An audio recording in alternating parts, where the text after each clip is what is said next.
Welcome back in as we get you rolling out the door. Still at this point this evening, if you're thinking, all right, we're scot-free of any rain showers and storms here in the Toledo Metro, you may want to think again because some of these clouds will be building up and bubbling up as we go through the next 1 to 2 hours, and that will bring the chance of a couple returning showers and storms into the Toledo Metro. We've certainly got the heat and humidity, 83 degrees, a very humid, sticky feel, and even though we've taken a little edge off the heat, that very high level of humidity is still sticking around with dew points in the lower 70s. And watch that hour-by-hour forecast. In fact, just updated this, and it does show the arrival of some of those showers and storms between about 7 and 9 p.m. is when we could see the greatest chance of some of those storms across the Toledo Metro. That is going to set us back into the low 70s tonight and eventually back into the mid-60s as we head toward daybreak on your morning Thursday. Now, we do have a few showers and storms. We're going to highlight this one north of Fremont. Initially, this is now just along right around State Route 19, so south out of Oak Harbor, south of 163. The Portage River,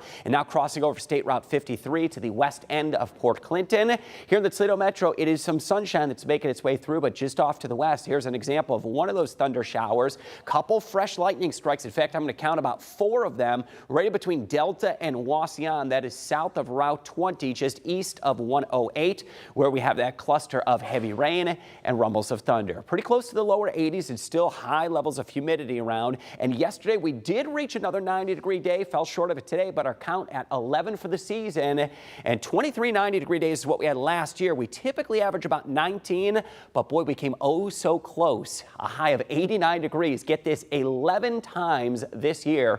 That's how many times we fell just short of 90. Here's our hour-by-hour forecast. Those clusters of showers and storms between 6 and 7 o'clock will become a little more widespread. The front sweeps through tonight, but we're still going to see extensive cloud cover into tomorrow. Area of low pressure is going to be slowed it apart. Lots of clouds, a few occasional rain showers, and highs will be cooler feeling right around the mid-70s. Now into Friday, mainly cloudy skies. Could be tough to manage much sunshine, and that'll keep our highs closer to 70 degrees. For your Thursday, still humid, isolated lingering showers right around 76 degrees, and your 10-day forecast puts us close to 70 on Friday.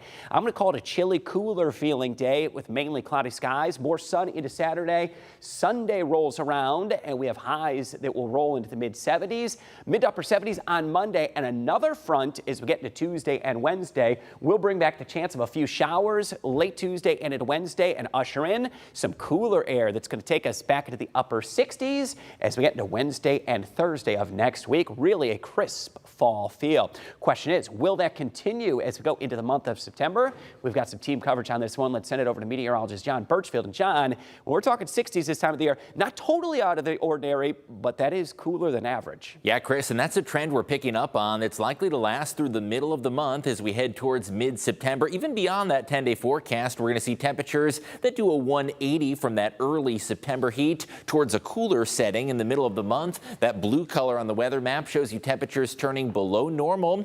And right now we're at a point in the month where our average high is right around 80 degrees and temperatures are going to be below average across much of the Great Lakes and Midwest region. Tomorrow is still going to be very muggy, but temperatures won't be quite as bad. We'll be in the 70s for much of the day. Heading towards your Friday, Chris described that one as a chilly day, and you'll notice even most of the afternoon only going to be in the 60s. September is a month of change that brings us a vast swing in temperatures. At the beginning of the month, our average highs near 82. By the end of the month, we drop a full 10 degrees down to an average of 72, and we are likely to stay cooler than normal for the next several weeks.